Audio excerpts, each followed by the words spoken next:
గోదావరి ఎండిపోతున్నది, మరి ఈ ప్రభుత్వం దున్నపోతు నిద్రపోతున్నదని చెప్పి ఈ ప్రభుత్వాన్ని మేల్కొల్పడానికి ఎర్రటి ఎండల్లో కూడా మరి వందల కిలోమీటర్లు పాదయాత్ర చేసి రాష్ట్ర ప్రభుత్వ దృష్టిని ఆకర్షించే విధంగా పెద్దలు కేసీఆర్ గారికి విన్నవించుకుందామని చెప్పి వందల మందితో పాదయాత్ర చేసిన గౌరవ పెద్దపల్లి జిల్లా బీఆర్ఎస్ పార్టీ అధ్యక్షులు మాజీ శాసనసభ్యులు శ్రీ కోరుకంటి చందర్ గారు, గౌరవనీయులు మంత్రిని మాజీ ఎమ్మెల్యే సోదరులు పుట్టా మధుకర్ గారు, గౌరవనీయులైన మా సోదరుడు మాజీ ఎమ్మెల్యే మాజీ ఎంపీ తమ్ముడు బాల్కా సుమన్ గారు, మాజీ మంత్రివర్యులు పెద్దలు మాజీ మంత్రివర్యులు రాజేశం గౌడ్ గారు, గౌరవనీయులైన వేములవాడ నియోజకవర్గ ఇన్ఛార్జ్ పెద్దలు గౌరవనీయులు చెలిమెడ లక్ష్మీ నరసింహారావు గారు, మాజీ శాసన మండలి సభ్యులు నారదాసు లక్ష్మణరావు గారు, గౌరవనీయులైన మన జిల్లా పార్టీ అధ్యక్షులు సిరిసిల్ల జిల్లా పార్టీ అధ్యక్షులు సోదరులు తోట ఆగయ్య గారు, అదేవిధంగా జగిత్యాల జిల్లా పార్టీ అధ్యక్షులు మాజీ శాసనసభ్యులు పెద్దలు గౌరవనీయులైన శ్రీ విద్యాసాగర్ రావు గారు, గౌరవనీయులు రాష్ట్ర కమిటీ సభ్యులు రాష్ట్ర కార్యదర్శి పెద్దలు కర్రా శ్రీహరి గారు, పెద్దలు మల్కాజ్గిరి నియోజకవర్గ పార్లమెంట్ నియోజకవర్గ ఇన్ఛార్జ్ రాగిడి లక్ష్మారెడ్డి గారు, అదేవిధంగా పెద్దలు రవీందర్రావు గారు, మాన్యులు పెద్దపల్లి మాజీ శాసనసభ్యులు చూడలే వెనకాల కూర్చున్నారు పెద్దలు గౌరవనీయులైన శ్రీ మనోహర్ రెడ్డి గారు, గౌరవనీయులు శ్రీ రవీందర్రావు గారు, గౌరవనీయులు మరి మన విద్యార్థి విభాగం అధ్యక్షుడు టూరిజం కార్పొరేషన్ మాజీ అధ్యక్షుడు తమ్ముడు గెల్లు శ్రీనివాస్ యాదవ్ గారు, జగిత్యాల జిల్లా పరిషత్ మాజీ చైర్మన్ సోదరి శ్రీమతి దావా వసంత సురేష్ గారు, గౌరవనీయులు తమ్ముడు రాకేష్ గారు, కరీంనగర్ ఉమ్మడి జిల్లా పరిషత్ మాజీ అధ్యక్షురాలు సోదరి తుల ఉమా గారు, అదేవిధంగా గౌరవనీయులు భూపాలపల్లి జిల్లా పరిషత్ మాజీ అధ్యక్షురాలు సోదరి వర్షిణి గారు, రాజన్న సిరిసిల్ల జిల్లా పరిషత్ మాజీ అధ్యక్షురాలు సోదరి మన అరుణ రాఘవరెడ్డి గారు, కరీంనగర్ జిల్లా పరిషత్ మాజీ అధ్యక్షురాలు సోదరి విజయ గారు, కార్పొరేషన్ల అధ్యక్షులు మాజీ అధ్యక్షులు కోలేటి దామోదర్ గారు, ఇంకా వేదిక పైన ఉన్న మా సెస్ చైర్మన్ రామారావు గారు, ఇంకా కార్పొరేషన్ల మాజీ అధ్యక్షులు కూడా కొంతమంది ఉన్నారు. వారితో పాటు మరి ఈరోజు ఈ కార్యక్రమాన్ని కరీంనగర్ పట్టణంలో ఆర్గనైజ్ చేయడంలో కీలక పాత్ర పోషించిన పట్టణ పార్టీ అధ్యక్షుడు సోదరుడు హరిశంకర్ గారికి, ఇంకా అదేవిధంగా తమ్ముడు రవీందర్ రెడ్డి గారు, పొన్నం అనిల్ గౌడ్ గారు, ఇంకా వేదిక మీద ఉన్న పేరున గౌరవనీయులైన జిల్లా పరిషత్ సభ్యులు ఉన్నారు, జెడ్పీటీసీలు ఉన్నారు, మాజీ ఎంపీపీలు ఉన్నారు, మాజీ మున్సిపల్ చైర్మన్లు ఉన్నారు, కార్పొరేటర్లు ఉన్నారు, సీనియర్ నాయకులు ఉన్నారు, పేరున ఉద్యమకారులు అందరూ కూడా ఉన్నారు.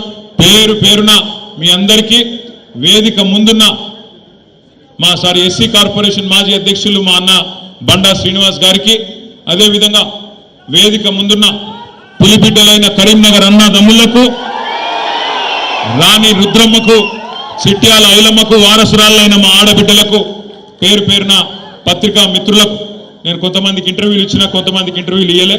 భాస్కర్ అన్న తిట్టుకుంటున్నాడు. భాస్కర్ అన్నతో పాటు మిగతా మిత్రులందరికీ, మీడియా మిత్రులందరికీ పేరున హుస్నాబాద్ మా సతీష్ అన్న ఒక చెప్తా లెక్క తీసుకున్నాం. ఎవరెవరు ఎంతమంది వచ్చారో లెక్క తీసుకున్నాం. హుస్నాబాద్ మాజీ శాసనసభ్యులు నాతో పాటు కరీంనగర్ పొలిమేర దాకా వచ్చినారు. కానీ వారి దగ్గర బంధువు చనిపోవడం వల్ల సతీష్ బాబు గారు హైదరాబాద్ పోవలసి వచ్చింది. నేనే పొమ్మన్నా. కాబట్టి సతీష్ బాబు గారికి, అదేవిధంగా మరి ఈరోజు ఈ కార్యక్రమానికి విచ్చేసిన మీ అందరికీ నేను ఒక్కసారి అటెండెన్స్ తీసుకుందాం. అంటే ఇది నికార్స్గా చేయండి, మళ్ళీ ఆగమాగం చేయకూరి. ఒక్కసారి కరీంనగర్ వాళ్ళు శైలావటారు. కరీంనగర్ అసెంబ్లీ నియోజకవర్గం, కరీంనగర్ అసెంబ్లీ ఎక్కువగా నడతలేరు. హాల్ ఎంతమంది ఉన్నారో బయట 2 మంది ఉన్నారో చెప్తున్నాడు గంగుల కమలాకర్ అన్న. రైట్, కరీంనగర్ వాళ్ళు చేయించూరి. ఒక్కసారి మానకొండ రోళ్ళు రైట్. హుస్నాబాద్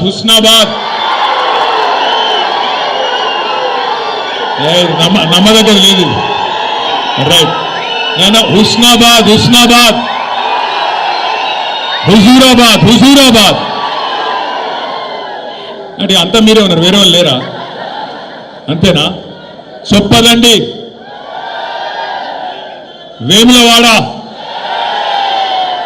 మీరంతా పైకెక్కిర్రా, సిరిసిల్ల పర్వాలేదు మా ఇజ్జత్ కాపాడి, కొద్ది జగిత్యాల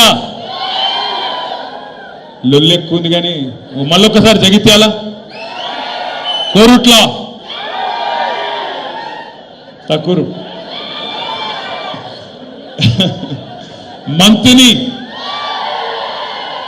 మీ వాళ్ళు ఎక్కడ వేరు, రామగుండం అన్ని కవర్ అయినా, ఇంకేమైనా మిస్ అయిందా, ధర్మపురి, పెద్దపల్లి, ఇక ఎత్తిన వాళ్ళు మళ్ళీ ఎత్తిన ఆగం చేస్తారు కానీ కూర్చోరు. ఇక రైట్, అర్థమైంది, నాకు కథ అర్థమైపోయింది. కానీ హాల్ ఎంతమంది ఉన్నారో నిజంగా కరీంనగర్లో పెద్ద హాల్ లేకపోవడం ఎందుకు కమలాకర్ అన్న, గిద్ద పెద్ద మనిషి ఉన్నాను, కరీంనగర్లో పెద్ద హాల్ లేదంటున్నాడు అన్న. పేరు పేరున మీ అందరికి నమస్కారం, పేరు పేరున మీ అందరికీ స్వాగతం. ఈరోజు కేవలం నిజంగా అనుకున్నది ఏంటంటే, మొన్న అసెంబ్లీలో కమలాకర్ అన్న అన్నాడు, అన్న ఏ పని మొదలుపెట్టినా కరీంనగర్కి వెళ్ళి మొదలు పెడితే సూపర్ హిట్ అవుతుంది, మన ఉమ్మడి కరీంనగర్ జిల్లాకి వెళ్ళి మొదలు పెడదాం, కార్యకర్తల సమావేశాలు, ముఖ్య నాయకుల సమావేశాలు అనుకున్నాం. అయితే నేను అడిగిన, మరి అన్న మరి నియోజకవర్గానికి ఎంతమంది అంటావన్నా, ఎంత ఉంటుందన్న, 100-150 మంది వస్తే మంచుకుంటే సాలు ముఖ్యులు అన్నాడు. నిజంగా పిలిచింది 100-150, 200 మందినే, కానీ ఇవాళ ఇక్కడ హాల్కి వస్తే దగ్గర వేలాది మంది దాటుకొని లోపలికి వచ్చే పరిస్థితి వచ్చిందంటే మరి మన పార్టీ ఎంత బలంగా ఉన్నదో ఉమ్మడి కరీంనగర్ జిల్లాలో దాన్ని బట్టే చెప్పొచ్చు. ముందుగా మరి మీ అందరికీ తెలుసు, నేను ప్రత్యేకంగా చెప్పాల్సిన అవసరం లేదు, పెద్దలు కేసీఆర్ గారికి కరీంనగర్ అంటే సెంటిమెంట్.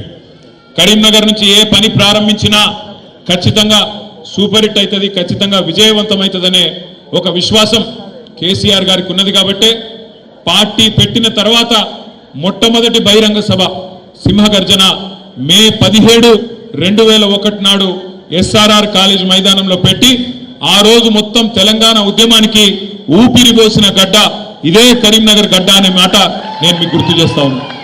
తర్వాత ఎక్కడున్నది తెలంగాణ, లేనే లేదు. రాజశేఖర్ రెడ్డి గారి ప్రభుత్వం వచ్చిన తర్వాత ఆయన సంక్షేమ బాటలో తెలంగాణ వాదం కొట్టుకపోయింది అని చెప్పి ఆనాటి అప్పటి పిసిసి అధ్యక్షుడు పిచ్చి ప్రేలాపనలు చేస్తే దానికి స్పందిస్తూ కేసీఆర్ గారు తన కరీంనగర్ పార్లమెంట్ సభ్యత్వానికి రాజీనామా చేసి మీ దగ్గరికి వస్తే మీ బిడ్డను 2 లక్షల ఓట్లతో గెలిపించి మొత్తం దేశానికి కరీంనగర్ దమ్మేందో, తెలంగాణ దమ్మేందో చూపెట్టిన గడ్డ కరీంనగర్. అదే విధంగా సందర్భం ఏదైనా, పరీక్ష ఏదైనా, అన్యాయం ఎప్పుడు జరిగినా, ఎలాంటి అణిచివేత జరిగినా, ఎలాంటి వివక్ష మన పట్ల ఉన్నా ప్రతి సందర్భంలో తిరుగుబాటు జెండాను ఎగురవేసి అగ్రభాగాన నిలబడ్డ గడ్డ, పోరాటాల పురిటి గడ్డ కరీంనగర్.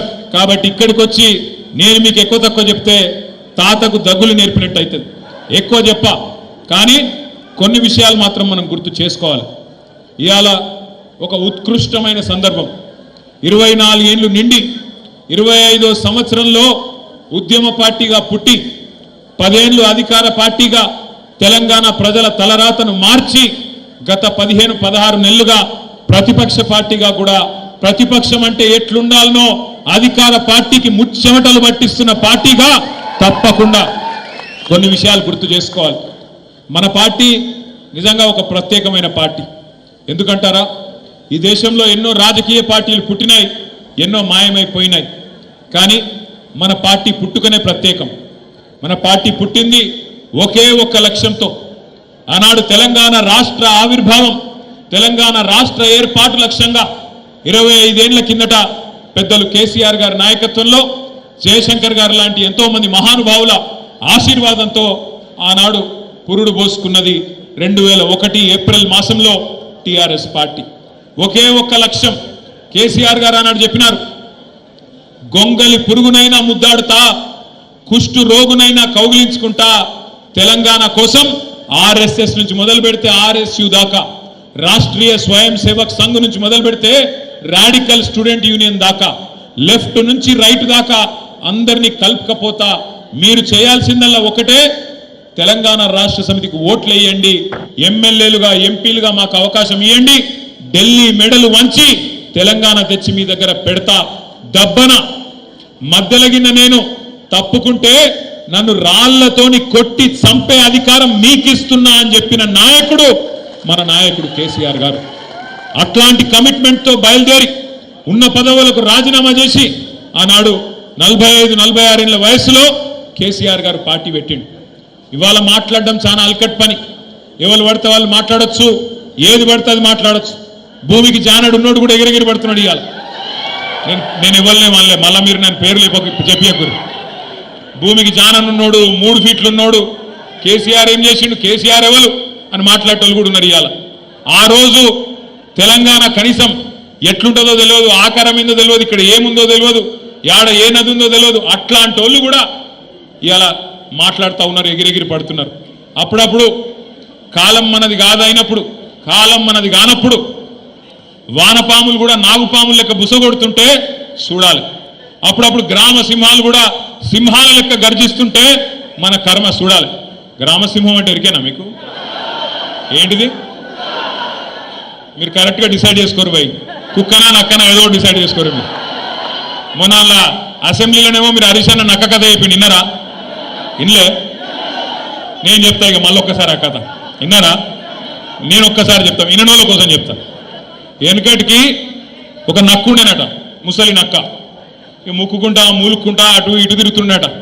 యాడేమన్నా తిండి దొరుకుతుందా, యాడేమన్నా కొద్దిగా పీక్క తిందామా అని చెప్పి ఇక్కడక్కడ చక్కర్లు కొట్టుకుంటూ తిరుగుతుండేనట. అయితే ఒక రోజు ఏమైంది, ఆ నక్క అటు మా సిరిసిల్ల పొంటికెళ్ళి నడుచుకుంటూ పోతుందట. పొంగ మా దగ్గర బాగా మా గూడూరు ప్రవీణ్ అని ఇక్కడనే ఉన్నాడు, ఎక్కడనో. ఇగో అక్కడ మా దగ్గర పద్మశాలి సోదరులు బాగుంటారు. మా వాళ్ళు ఏం చేస్తారంటే ముందు బట్ట నేస్తారు, ఆ తర్వాత డైయింగ్ చేస్తారు. అటెనక దాన్ని మళ్ళీ ఎండబెట్టి మొత్తం మంచిగా సాఫ్ సఫాయి చేసి ఆఖరికి మొత్తానికి మార్కెట్లో అమ్ముతారు. అయితే ఒక దగ్గర మొత్తం డైయింగ్ చేసేటప్పుడు ఒక పెద్ద బాండీలా నీలం రంగు పోసిపెట్టిరట. ఆయనకి నక్క పోకుండా జారెన్లో పడ్డది. పడి లేచి చూసుకునే వరకు మొత్తం నీలం రంగు అంటింది. ఆడికెళ్ళి ఉరికింది. అట్లా జంగల్ పంట పోయింది. పోయే వరకు జంగల్లో ఉన్న మిగతా జంతువులన్నీ పరిశాన్ అయినాయట. ఇదేమో కొత్తగా ఉంది, ఏదో నీలం రంగు విచిత్రంగా ఉందని చెప్పి భయపడడం మొదలుపెట్టినాయట. నక్క కూడా అబ్బాయి ఇదేదో మంచిగా ఉన్నదని చెప్పి నక్క కూడా చెప్పిందట వాడికి, నన్ను దేవుడు పంపిండు, పైకి వెళ్ళి పంపిండు, ప్రత్యేకంగా పంపిండు, అందుకే నేను ఇట్లున్నా, మీకు ఏం కావాలంటే అది నేను చేస్తా, మీరు అందరూ కూడా రేపటి నుంచి నా నాయకత్వాన్ని ఆమోదించండి, నన్ను రాజును చేయండి అన్నారట. అంటే వీళ్ళందరూ కూడా కరెక్టే, పాపం దేవుడు పంపిండు కదా అని చెప్పి ఆ నక్కను తీసుకుపోయి సింహాసనం మీద కూర్చోబెట్టిరు. ఇక నక్క సంవత్సరం అయిపోయింది, 15 నెలలు అయిపోయింది, రోజు మొరుగుడు ఒరుడు రోజు ఒకటే. ఆఖరికి 15 నెలలు అయినాక ఒకరోజు వానకాలం వచ్చింది. ఆ నక్క టైం బాగలేక బయటికి పోయింది. ఆయన వాన శురువైంది, రాళ్ళ వాన కొట్టింది. సంపుడు చంపే వరకు రాళ్ళ వాన ఏమవుతుంది, వానలో రంగంతా పోయి ఆయన నక్క చూసుకోలేదు. తిరిగి మళ్ళీ వాపసు వచ్చింది. అందరు చూసిరు, రంగు పోయింది, నక్క నిజ రూపం బయటపడ్డది. ఇక తర్వాత ఏమవుతుంది, ఈపు చింతపండు అయింది. తర్వాత ఉరికిచ్చి ఊరవతలకి చంపారు. నేను ఎవరి గురించి చెప్తున్నామని అర్థమైందా? నేను ఒకరి గురించి చెప్పాలి, ఇద్దరి గురించి చెప్పిన. కాంగ్రెస్ బీజేపీ రెండు దొందే. వీళ్ళలో మంచోళ్ళు, ఆలేదో లంగలు కాదు, ఇద్దరు లంగలే. మోడీ గారు ఏం చెప్పిన 2014లో, भाइयों बहनों आप सभी लोग मित्रों आप सभी लोग मुझे वोट दो, मैं जन धन खाता खुलवाऊंगा, आप सबको 15 लाख धन डाल दूंगा. पढ़े 15 लाख పడాలి. కానీ మనకు ఎందుకో కానీ మరి బీజేపీకి ఓట్లు అయితే బాగానే గుద్దుతున్నారు. కరీంనగర్లో 15 లాఖ లేదు, 15 రూపాయ కూడా లేదు, వచ్చింది లేదు, చేసింది లేదు. సంవత్సరానికి 2 కోట్ల ఉద్యోగాలు ఇస్తా అన్నాడు. మరి 11 సంవత్సరాలలో 22 కోట్ల ఉద్యోగాలు ఇవ్వాలి. వచ్చినాయా ఉద్యోగాలు? రాలే. అక్కడ ఆ మోసం, ఇక్కడ 6 గ్యారంటీలు, 420 హామీలు, 420 మాటలు, ఇక్కడ ఈ మోసం. అందుకే నేను చెప్పిన నక్క కథ ఒక కాంగ్రెస్ గురించో రేవంత్ రెడ్డి గురించో కాదు, ఇద్దరి గురించి. కాంగ్రెస్ బీజేపీ ఇద్దరు మోసగాళ్ళే. ఈ మోసం నిన్నీయాల చాలైంది కూడా కాదు.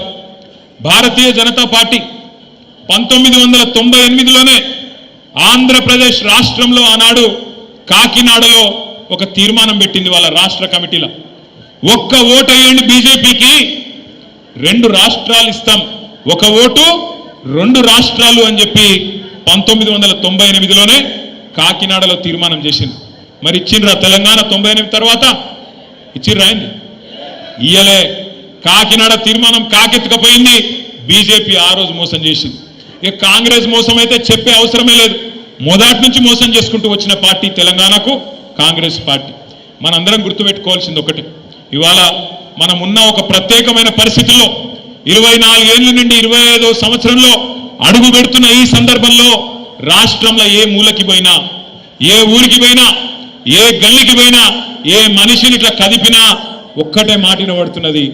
పోయి ఒక రైతును అడగండి, ఏ ఊళ్ళోనైనా సరే, అది మా గంభీరావుపేట మండలం నర్మాల కావచ్చు, లేదా ఇక్కడ ఎల్కతుర్తి దాకా కావచ్చు, లేదా అక్కడ పోతే మంతినిలో కాటారం దాకా కావచ్చు, ఇంకొకడ కావచ్చు, ఎక్కడ పోయి ఏ రైతును ఒక్కసారి ఇట్లా ఒక్క మాట మాట్లాడించినా గుడ్లకి వెళ్ళి నీళ్ళు వస్తున్నాయి. బాధ మామూలు బాధ వ్యక్తం చేస్తలేరు. ఏం చెప్తున్నారు? కేసీఆర్ ఉన్నప్పుడే బాగుండే అన్నా, కేసీఆర్ ఉన్నప్పుడే మంచిగుండే, అన్యాయం అయిపోయింది, బతుకు ఆగమైపోయిందని చెప్పి మాట్లాడుతున్నారు. నేను చెప్పేది కరెక్టేనా కాదా? ఒక్క రైతు కాదు, ఎక్కడికక్కడ రాష్ట్ర వ్యాప్తంగా పంటలు ఎండిపోతుంటే, రైతు బంధు పడక బాధ అవుతుంటే, రుణమాఫీ కాక బ్యాంకుల చుట్టూ చెప్పులు అరిగేటట్టు తిరుగుతుంటే రైతులకు ఇవాళ ఎవరు గుర్తొస్తున్నారు? ఎవరు గుర్తొస్తున్నారు? కేసీఆర్ గుర్తొస్తున్నాడు. కేసీఆర్ గారు కూడా చెప్పిండు, కాంగ్రెస్ కు ఓటేస్తే రైతు బంధుకు రామ్ అవుతుందని చెప్పిండా లేదా? మరి అయిందా లేదా? 10,000 ఇస్తుండు కేసీఆర్ బిచ్చమేసినట్టు. మేము 15,000 ఇస్తాం, మేము ఇందిరమ్మ రాజ్యం తెస్తాం. మనోళ్ళు మర్చిపోయింది ఇందిరమ్మ రాజ్యం అంటే ఏందో. ఇందిరమ్మ రాజ్యం అంటే ఏంటిది? ఎమర్జెన్సీ రాజ్యం, పోలీసుల రాజ్యం, అణిచివేత రాజ్యం. సోషల్ మీడియాలో ఒక పోస్ట్ పెడితే పోలీసుడు ఫోన్ చేస్తాడు, వాడిని దొంగలు వాడు ఇడిచిపెట్టిండు పోలీసుడు. బీఆర్ఎస్ వాళ్ళు ఎంబడి వాడుడే నేర్చుకున్నాడు. పోస్ట్ పెట్టగానే ఫోన్. నేను ఒక్కటే మాటిస్తున్నా మీకు, నేను కేసీఆర్ గారు అంత మంచోని కాదు. మళ్ళా మన టైం వస్తుంది, మళ్ళా బరాబర్ మన టైం వస్తుంది. వచ్చినాక పేర్లు రాసి పెట్టుండ్రి, ఒక్కొక్కరిని ఏమేం చేయాలో అని చేద్దాం. వదిలిపెట్టే సమస్య లేదు. దబ్బన కొంతమంది అనుకుంటారు, మేము రిటైర్ అవుతాం, ఇంటికి పోతాం, మమ్మల్ని ఏం బిక్తారు అనుకుంటున్నాము. రిటైర్ అయ్యి వేరే దేశానికి పోయినా రప్పించి తప్పకుండా అన్ని లెక్కలు సెటిల్ చేస్తాం, హిసాబ్ కితాబ్ మొత్తం చూస్తాం. గట్ల ఊకునే బాబత్ కాదు. ఇదివరకున్న కథ వేరు, ఇప్పుడున్న కథ వేరు. కానీ ఒకటి మాత్రం వాస్తవం, ఇలా ప్రజలకు ఏ కష్టం వచ్చినా, ఎక్కడ ఏ ఇబ్బంది వచ్చినా గుర్తొస్తున్నది మన నాయకుడు కేసీఆర్. మొన్న నేను చూసిన హైడ్రా పేరు మీద ఒక ఆడబిడ్డ పాపం చెప్పుల దుకాణం నడుపుతున్నది హైదరాబాద్లో నాచారంలో. ఆమె దుకాణాన్ని హైడ్రా వాడు వచ్చి ఆ బుల్డోజర్ అదేదో హిటాచి పెట్టి కొట్టేస్తున్నాడు. అది పెట్టి కొట్టేస్తుంటే ఆమె మొత్తుకుంటున్నది ఆడ నిలబడి, అన్నా కేసీఆర్ అన్నా ఎక్కడున్నావు రా అని చూసిర్రా లేదా మీరు? అగో ఇలా రాష్ట్రంలో ఎవలకు ఏ కష్టం వచ్చినా ఆటో డ్రైవర్లు తమ ఆటోలు వెనుక రాసుకుంటున్నారు, అన్నా తప్పైపోయింది, అన్యాయం అయిపోయినాం, ఆగమైపోయినాం, కేసీఆర్ గారు ఎక్కడ ఉన్నావు అని ఆటో డ్రైవర్లు యాద్ చేసుకుంటాను, ఉద్యోగులు యాద్ చేసుకుంటాను. 73% జీతం పెంచిండు కేసీఆర్. మమ్మల్ని కడుపులో పెట్టుకొని చూసుకున్నాడు కేసీఆర్. మాకు స్పెషల్ ఇంక్రిమెంట్ ఇచ్చిండు కేసీఆర్. కానీ ఇవాళ ఈ ప్రభుత్వాన్ని నమ్మితే 5 డిఏలు బాకీ ఉన్నాయి. కేసీఆర్ ఇచ్చిన పిఆర్సీ నడుస్తున్నది. 1వ తారీఖు జీతం ఇచ్చుడే ఎక్కువ మీకు, మీరికెళ్ళి ఏమి ఇవ్వాలని చెప్పి ముఖ్యమంత్రి మాట్లాడే పరిస్థితి. ఇలా మా తమ్ముళ్ళు నిరుద్యోగులు, మా చెల్లెళ్ళు వాళ్ళు యాద్ చేసుకుంటున్నారు. అశోక్ నగర్ నుంచి మాకు మెసేజ్లు పంపిస్తున్నారు, అన్నా తప్పైపోయింది, ఇదివరకు వీళ్ళ మాటలు నమ్మి ఆగమైనం. అశోక్ నగర్కు రాహుల్ గాంధీ వచ్చి సంవత్సరంలో 2 లక్షల ఉద్యోగాలు ఇస్తా అంటే నమ్మినాం, కానీ మోసం జరిగిందన్నా 16 నెలల 6,000 ఉద్యోగాలు కూడా ఇవ్వలే కాంగ్రెస్ వాళ్ళని చెప్పి వాళ్ళు బాధపడతా ఉన్నారు. ఒక్కరు కాదు, రాష్ట్రంలో ప్రతి మనిషి, ప్రతి బిడ్డ ఈరోజు మళ్ళీ తిరిగి ఎలక్షన్లు ఎప్పుడు వస్తాయా, ఎప్పుడెప్పుడు మాకు అవకాశం వస్తుందా, ఎప్పుడెప్పుడు మా సత్తా చూపి గులాబీ జెండా మళ్ళీ ఎగిరేద్దామా అనే ఒక కసి మీద రాష్ట్రం అంతా ఉన్నారు. కమలాకర్ అన్న తప్పు చెప్పిండు. కమలాకర్ అన్న ఇంకా 3.5 ఏళ్ళు ఎట్లా భరించాలి అన్నాడు. 3.5 ఏళ్ళు ఎక్కడుంది, అయిపోయింది. ఆఖరి 6 నెలలు ఎలక్షన్ అయినా 16 నెలలు ఒడిసేపాయి. ఇక మిగిలిందంతా 3 ఏళ్ళు. ఆ 3 ఏళ్ళు కూడా ఇప్పుడు ఒక సంవత్సరం మొత్తం సిల్వర్ జూబ్లీ సెలబ్రేషన్ ఉన్నది. ఈ సిల్వర్ జూబ్లీ మొత్తం 25వ సంవత్సరం ఏదైతే మనం జరుపుకోబోతా ఉన్నామో మన రజతోత్సవం, ఆ రజతోత్సవంలో బ్రహ్మాండంగా సంవత్సరం పాటు కార్యక్రమాలు ఉంటాయి. అన్ని జిల్లాల్లో కార్యక్రమాలు ఉంటాయి, అన్ని నియోజకవర్గాల్లో కార్యక్రమాలు ఉంటాయి, హైదరాబాద్లో కూడా కార్యక్రమాలు ఉంటాయి. 32 జిల్లా పార్టీ ఆఫీసులు ఏవైతున్నాయో అంతటా కూడా చక్కగా తెలంగాణ ఉద్యమం నుంచి మొదలు పెడితే అధికార పార్టీగా మనం సాధించిన విజయాలు, ఉద్యమ పార్టీగా తెలంగాణ ఎట్లా సాధించిండు కేసీఆర్ గారు, అవన్నీ కూడా ఈ తరం పిల్లలకు తెలిసే విధంగా శిక్షణ శిబిరాలు ఉంటాయి, ఈ తరం పిల్లలకు తెలిసే విధంగా ఫోటో ఎగ్జిబిషన్లు ఉంటాయి, డాక్యుమెంటరీలు ఉంటాయి. సంవత్సరం మొత్తం అదే పని చేద్దాం. ఏప్రిల్ 27 నాడు వరంగల్లో మరి ఇప్పటిదాకా పెద్దలు చెప్పినట్టు లక్షలాదిగా మనందరం కూడా కదిలిపోవాల్సిన అవసరం ఉన్నది. మీకు నియోజకవర్గాల వారీగా పరిశీలకులు, అబ్జర్వర్లు స్టేట్ పార్టీ నుంచి వస్తారు. తప్పకుండా అందరం సమిష్టిగా పనిచేయాల్సిన అవసరం ఉన్నది. ఏ నియోజకవర్గానికి ఆ నియోజకవర్గం.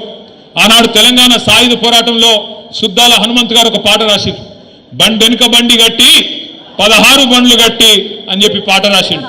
అట్లే ఏ బండి దొరికితే గా బండి వేసుకొని ఎక్కడోళ్ళు అక్కడ మనం ప్రతి గ్రామం నుంచి టీఆర్ఎస్ కార్యకర్త అనే ప్రతి సోదరుడు ప్రతి సోదరి ఖచ్చితంగా ఏప్రిల్ 27 నాడు ఎట్లా దొరికితే గట్లా ఎండు ఉంది కదా సరటి కూడా బయలుదేరదాం నడవదు, ఎక్కడికక్కడ జామ్ అవుతుంది.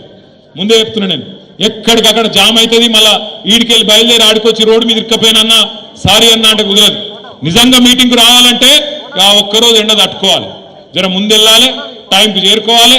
ఖచ్చితంగా కార్యక్రమం దేశం మొత్తం నివ్వెరపోయే విధంగా లక్షలాది మందితోని మన పార్టీ పని అయిపోయిందని మాట్లాడే సన్నాసుల నోర్లు మూతబడే విధంగా అద్భుతంగా కార్యక్రమాన్ని విజయవంతం చేసుకుందాం. ప్రతి నియోజకవర్గానికి పార్టీ నుంచి రాష్ట్ర పార్టీ నుంచి మీకు పరిశీలకులు వస్తారు, సమన్వయకర్తలు వస్తారు. ఏ నియోజకవర్గం యొక్క టార్గెట్ ఏంది, ఎట్లెట్లా బండ్లు ఇంతజాం చేసుకోవాలి, ఏం చేసుకోవాలి, ఇవన్నీ కూడా మీకు చెప్పడం జరుగుతుంది. ఇవాళ కేవలం ముఖ్యులతోని 4 మాటలు పంచుకుందామన్న ఉద్దేశంతో ఇక్కడికి వచ్చినాం. మీ అందరూ నిన్న కూడా చూసింటారు, తమిళనాడు ముఖ్యమంత్రి గారు పిలిచినారు. మరి దక్షిణ భారతదేశానికి అన్యాయం జరగబోతున్నది. ఈ కేంద్రంలో ఉన్న బీజేపీ ప్రభుత్వం యొక్క దుర్మార్గమైన సవతి తల్లి వైఖరితోని మన దక్షిణాది నష్టపోతున్నది. జనాభా నియంత్రణ పాటించిన పాపానికి 1971లో ఆ రోజు అప్పుడున్న కాంగ్రెస్ ప్రభుత్వం కేంద్రంలో వాళ్ళే చెప్పిండ్రు, హమ్ దో హమారే దో అని నినాదం ఉండేది. ఇవి చాలా మందికి తెలియదు చిన్నపిల్లలకు. కానీ ఆ రోజుల్లో హమ్ దో హమారే దో అంటే జనాభా బాగా పెరిగిపోతుంది, అరికట్టాలి, తగ్గియాలి, కుటుంబ నియంత్రణ ఆపరేషన్లు చేయాలని టార్గెట్లు పెట్టి ఊరూరికి క్యాంపులు పెట్టి దేశ జనాభాను కంట్రోల్ చేయాలని చెప్పి భారత ప్రభుత్వమే కుటుంబ నియంత్రణను ఆ రోజు ముందుకు తీసుకొచ్చింది. మరి కుటుంబ నియంత్రణ బాగా పాటించిన రాష్ట్రాలు మన ఉమ్మడి ఆంధ్రప్రదేశ్, ఇప్పుడున్న తెలంగాణ, ఇప్పుడున్న ఆంధ్రప్రదేశ్, తమిళనాడు, కేరళ, కర్ణాటక, ఈ రాష్ట్రాలేమో పాటించినాయి. భారత ప్రభుత్వం చెప్పింది కదా, మంచి పనే కదా, దేశం జనాభా తగ్గితే దేశం ముంగటపడుతుందట, ముందుకు పోతుందట, అభివృద్ధి జరుగుతుందట, మనకిద్దరు పిల్లలే ఉంటే దేశానికి మంచిదట అని చెప్పి దేశభక్తులుగా భారత ప్రభుత్వం చెప్పిన మాటను పాటించింది దక్షిణ భారతదేశంలోని రాష్ట్రాలు. కేవలం దక్షిణ రాష్ట్రాలే కాకుండా ఇంకా కొన్ని ప్రగతిశీల రాష్ట్రాలు కూడా, ఒరిస్సా కావచ్చు, పంజాబ్ కావచ్చు, ఇంకా కొన్ని రాష్ట్రాలు కూడా, పశ్చిమ బెంగాల్ కావచ్చు, పాటించినాయి. ఏమైంది దానివల్ల మన రాష్ట్రాలలో జనాభా తగ్గుకుంటూ వచ్చింది. ఆంధ్రప్రదేశ్లో తగ్గింది, తమిళనాడులో తగ్గింది, కేరళ తగ్గింది, కర్ణాటక తగ్గింది, పశ్చిమ బెంగాల్ తగ్గింది. తగ్గిన తర్వాత మరి ఈరోజు కేంద్ర ప్రభుత్వం కొత్త పంచాయతీ పెడుతుంది. కేంద్ర ప్రభుత్వం ఏమంటున్నది, ఎక్కడెక్కడైతే జనాభా తగ్గిందో అక్కడక్కడ ఎంపీ సీట్లు తగ్గిస్తా అంటది. ఎక్కడెక్కడైతే ఎవడైతే నీ మాట వినకుండా పిల్లలు కనుకుండా వేయండో, ఎక్కడెక్కడైతే జనాభా పెరిగిందో, ఉత్తరప్రదేశ్లో, బీహార్లో, మధ్యప్రదేశ్లో, రాజస్థాన్లో వాళ్ళు జనం ఎక్కువ ఉన్నారు కాబట్టి ఎంపీ సీట్లు ఎక్కువ చేస్తా, మీరు తగ్గినరు కాబట్టి మీకు తక్కువ చేస్తా అని చెప్పి మోడీ గారు ఇలా మన మెడ మీద డీలిమిటేషన్ అనే కత్తి పెట్టబోతా ఉన్నాడు. అందుకే సమిష్టిగా కొట్లాడాలి. ఎందుకంటే వాళ్ళకి ఎరికే బీజేపీ వాళ్ళకు తెలంగాణలో వాళ్ళకి నూకలు తెల్లాయి. ఏదో ఒక ఎలక్షన్ గెలిచిర్రు మొన్న, అడిమారి గుడి దెబ్బల ఊరూరికి రేషన్ బియ్యం పంచి తలంబ్రాలని దానికి ఒక కథ పెట్టి, నేను చెప్పేది కరెక్టా కాదా? మీరేమైనా నిజంగా వచ్చినాయి అనుకుంటున్నారా? అయోధ్యకి అయోధ్య లేదు, ఏం లేదు. అయోధ్యలోనే వీళ్ళ మోసం పసిగట్టిరు. అయోధ్య ఎక్కడైతే రాముల వారి గుడి కట్టినరో అక్కడి ప్రజలే వీళ్ళు మోసగాలని గుర్తించి అక్కడనే వీళ్ళని ఓడగొట్టి ఇంటికి పంపించారు బీజేపీ వాళ్ళను. కానీ వీళ్ళు తలంబ్రాలు తెచ్చి అందులో మనకు కూడా సెంటిమెంట్ ఊసిరు, మనోళ్ళకు కూడా ఊసిరు. నేను ఒక ఇద్దరు ముగ్గురు సర్పంచులు మా వాళ్ళు అడిగారు సిరిసిల్లలో, అన్నా మరి ఏం చేయాలి, ఏం చేసిరేంద్రబాయ్ ఏం చేద్దామంటే మరి దేవుని కదా నేను సరే చెయ్యి కాంతి అన్న అంటే మరి ఎక్కడో అక్కడ ఊరేగింపులు తీసిరు మనోళ్ళే. గట్ల మొత్తం ఒక సెంటిమెంట్ చేసి ఎందుకు చేసిర్రు అంటే ఒక్కటే కారణం, బీజేపీకి 10-11 ఏళ్ళ తెలంగాణకి ఏం చేసినావు అని అడిగితే మెమ్మెమ్మే బెబ్బెబ్బే ఏమీ లేదు. నువ్వు బండి సంజయ్ గట్టిగాడు ఏం చేసినావా, తెలంగాణకు మీ మోడీ ఏం చేసిండు, ఈ 11 నెలల ఏం జరిగింది ఒక్క మాట్లాడు, ఏం తెలియదు. ఏం చెప్తాడు ఆయన, ఒకటే తెలుసు ఆయనకు, ఒకటి మసీదు కూలగొడదాం, ఆడ శివం వెళ్తే మీది శివం వెళ్తే మాది, గదొకటే ఎరక మనకు, ఇంకోటి తెలియదు. ఇంకోటి ఏం చెప్తాడు, అన్నా ఇవాళ ఏం వారమే, రేపేం వారమే, ఎల్లుండేం వారమే, ఇది తప్ప ఓ బడి తెచ్చింది లేదు, పోని మా కమలాకరణ లెక్క ఒక గుడి కట్టింది లేదు. తిరుమల తిరుపతి దేవస్థానం అద్భుతంగా వెంకటేశ్వర స్వామి గుడి కూడా కరీంనగర్లో మళ్ళా కమలాకరణం ఉనుకుంటూనే అయింది తప్ప ఏ బీజేపీ ఏం చేయలేదు. గుడి కట్టినా బడి కట్టినా కరీంనగర్కు మెడికల్ కాలేజీ తెచ్చినా కరీంనగర్ను స్మార్ట్ సిటీగా అద్భుతంగా అభివృద్ధి చేసిన ఉమ్మడి కరీంనగర్ జిల్లాకు కాళేశ్వరం నీళ్లు తీసుకొచ్చి టైలెండ్ గ్రామాలు హుజురాబాద్ కావచ్చు, హుస్నాబాద్లో కావచ్చు, పెద్దపల్లిలో కావచ్చు, చొప్పదండిలో కావచ్చు, చివరి గ్రామాలకు నీళ్లు ఇచ్చినా మరి అటు అప్పర్ మానేరు నుంచి కింద గోదావరి దాకా మంత్రి నియోజకవర్గంలో మానేరు నదిని ఒక సజీవ జలదృశ్యంగా మార్చినా, అదేవిధంగా రివర్స్ పంపింగ్ ద్వారా కోరుట్ల జగిత్యాల నియోజకవర్గాలకు కూడా చొప్పదండి నియోజకవర్గానికి కూడా ఆ ఎస్ఆర్ఎస్పి వరద కాలువను కూడా పూర్తి స్థాయిలో ఒక రిజర్వాయర్ గా మార్చినా ఆ ఘనత ఎవలది కేసీఆర్.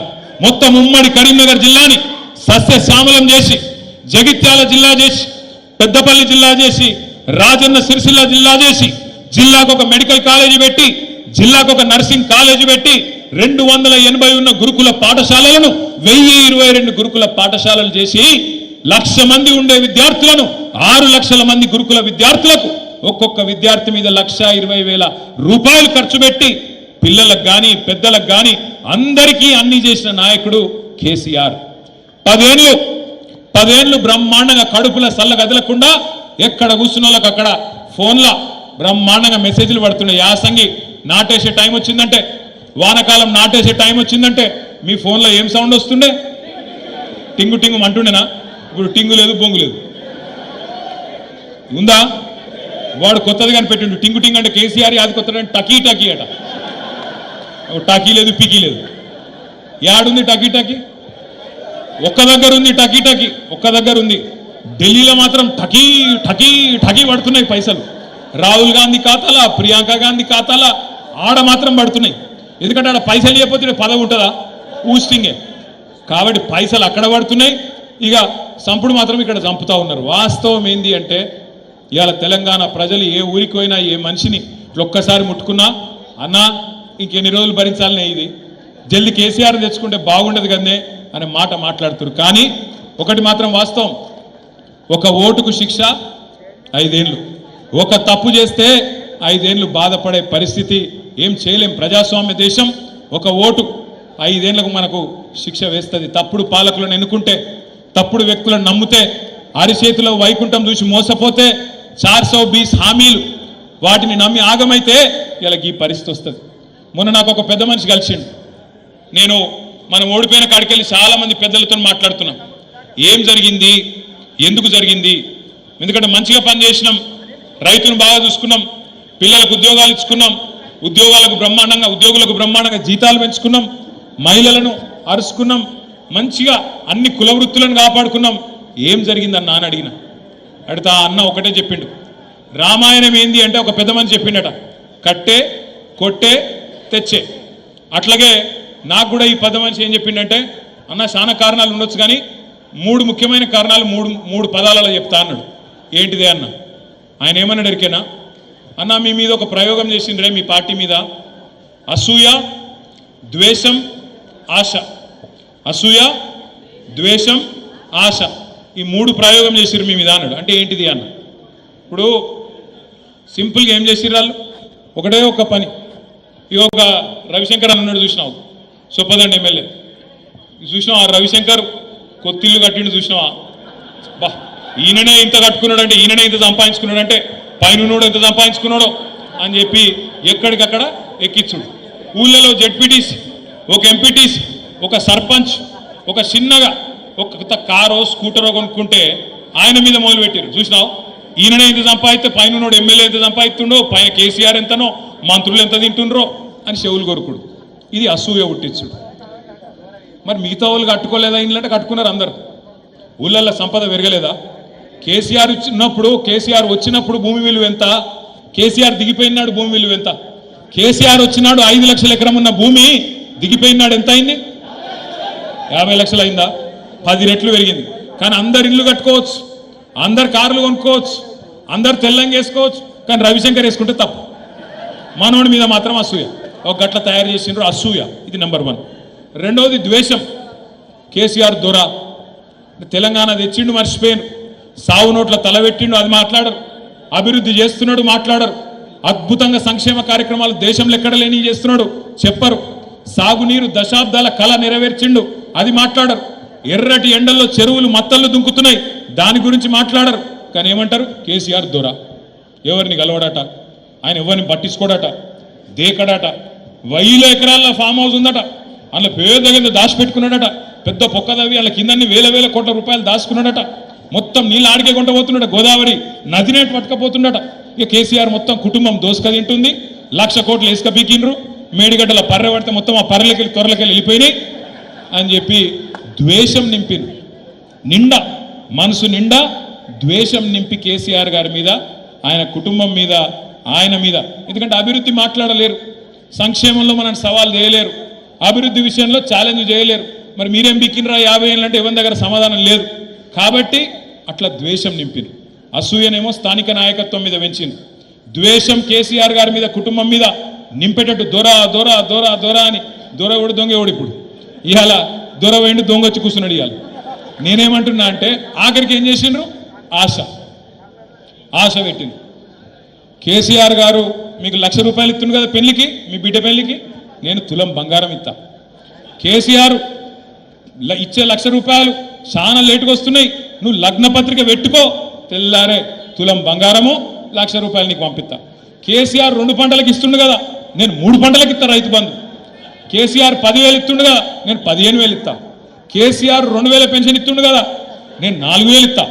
కేసీఆర్ ఒక అవ్వకో తాతకో ఇస్తుండు, నేను ఇద్దరికి ఇస్తా, ఇంట్లో ఇద్దరికి ఇస్తా. ఇట్లా ఆశ పెట్టే వరకు పాపం పేదవాళ్ళని మనం ఏమైనా అనగలుగుతామా? అదే పేదవాళ్ళు, అదే ప్రజలు మనకు 2 సార్లు అధికారం ఇచ్చింది. 3వసారి ఇవాళ ఈ దుర్మార్గమైన కాంగ్రెస్ పార్టీ చేతిలో మోసపోయినరు. ప్రజల తప్పు లేదు, ప్రజల తప్పు ఎంత మాత్రం కాదు. మనమే చక్కగా చెప్పుకోలే, మనం చేసిన పని చెప్పుకోలే. వీళ్ళు లంగలు దొంగలు, వీళ్ళ చేతుల మోసపోతే మళ్ళీ గోసపడతామని కేసీఆర్ గారు ఏ మాట అయితే చెప్పిండో దాన్ని కిందికి తీసుకుపోవడంలో మనం ఫెయిల్ అయినాం తప్ప మన నాయకుడు కేసీఆర్ గారు ఎక్కడ కూడా ఫెయిల్ కాలే. కేసీఆర్ అద్భుతంగా పనిచేసిండు కాబట్టే ఇలా భారతదేశంలో నెంబర్ 1 ముఖ్యమంత్రి ఎవరు అని ఆర్టిఫిషియల్ ఇంటెలిజెన్స్ లో ఒకటి ఉంటుంది, గ్రాక్ అని. ఏళ్ళప్పుడు వచ్చింది గ్రాక్ అని. ఆ గ్రాక్ని అడిగి 75 సంవత్సరాలలో నెంబర్ 1 ముఖ్యమంత్రి ఎవరంటే ఆ గ్రాక్ కూడా చెప్తున్నది కేసీఆర్ నెంబర్ 1 ముఖ్యమంత్రి అని. అందుకే నేను అంటున్నా, ఇవాళ మళ్ళీ తిరిగి ఈ గులాబీ జెండా ఏదైతే తెలంగాణ ప్రజల గుండె ధైర్యంగా ఉన్నదో, ఈ గులాబీ జెండా మళ్ళీ ఎగరాలనేది నాకు మంత్రి పదవి రావడానికో, వేదిక మీద కూర్చున్న వాళ్ళు కొంతమంది ఎమ్మెల్యేలు అయితే అందుకో, ముంగట్టున్న మా ఆడబిడ్డలు కొంతమంది లీడర్లు అయితే అనుకో కాదు. ఇవాళ గులాబీ జెండా తిరిగి ఎగరాలి అనేది ఒకే ఒక్క కారణంతో, కేవలం ఈ తెలంగాణ, ఏ తెలంగాణనైతే కేసీఆర్ సావు నోట్లో తలబెట్టి 1,000-1,200 మంది పిల్లలు తమ ప్రాణాలు ఇచ్చి తెచ్చిండ్రో, దుర్మార్గుల చేతుల్లో ఇవాళ ఆగమాగమైతుంటే తిరిగి ఈ తెలంగాణను కాపాడాలంటే ఒకే ఒక్క నాయకుడు వల్ల సాధ్యం. ఎవరా నాయకుడు? అందుకు కావాలి తప్ప 10 ఏళ్ళు కేసీఆర్ గారు ముఖ్యమంత్రిగా చేసిరు. ఆయనకేం పదవుల మీద మోజు లేదు, ఆయన కొత్తగా వచ్చే పదవి ఏం లేదు. ఆయన నేను కానీ ఇవాళ ఈ వేదిక మీద కూర్చున్న మనందరం కానీ తెలంగాణ ప్రజలు కానీ కోరుకుంటున్నది, ఇవాళ టీఆర్ఎస్ బీఆర్ఎస్ తిరిగి గెలిచి రావడం అనేది చారిత్రక అవసరం. ఆనాడు 24 ఏళ్ల కింద టీఆర్ఎస్ ఎట్లయితే ఒక చారిత్రక సందర్భంలో పుట్టిందో, ఇవాళ తిరిగి టీఆర్ఎస్ గెలవడం కూడా మన కోసం కాదు, ఖచ్చితంగా తెలంగాణ ప్రజల కోసం మనం గెలవాలి, నిలవాలి. కాంగ్రెస్ ను బీజేపీని ఎండగట్టాలి, ఊరూరా కలిసి కొట్లాడాలి. మనోళ్ళు కూడా అప్పుడప్పుడు చెప్తా ఉన్నారు, అన్న కొన్ని చిన్న చిన్న పొరపాట్లు అయినాయి, కొన్ని చిన్న చిన్న తప్పులు అయినాయి. అవును, అందరం మనుషులమే, కొన్ని తప్పులు అయినాయి, కరెక్టే. పార్టీ నిర్మాణం మనం పట్టించుకోలే, వాస్తవం. పార్టీలో చాలా మందికి పదవులు ఇచ్చేది ఉండే, ఇయ్యలే, వాస్తవం. ఇవన్నీ కూడా సరిదిద్దుకుందాం. ఖచ్చితంగా నేను మీకు మాటిస్తున్నా, ఏప్రిల్ 27 తర్వాత, ఏప్రిల్ 27 మీటింగ్ తర్వాత కొత్తగా మెంబర్షిప్ కార్యక్రమం ప్రారంభించుకుందాం. మెంబర్షిప్ కార్యక్రమాన్ని ప్రారంభించుకొని కొత్త కమిటీలు, ఈ కొత్త కమిటీలల్లా ముఖాలు చూసేది లేదు. ఈయన రసమై బాలకృష్ణ మనిషి, అగో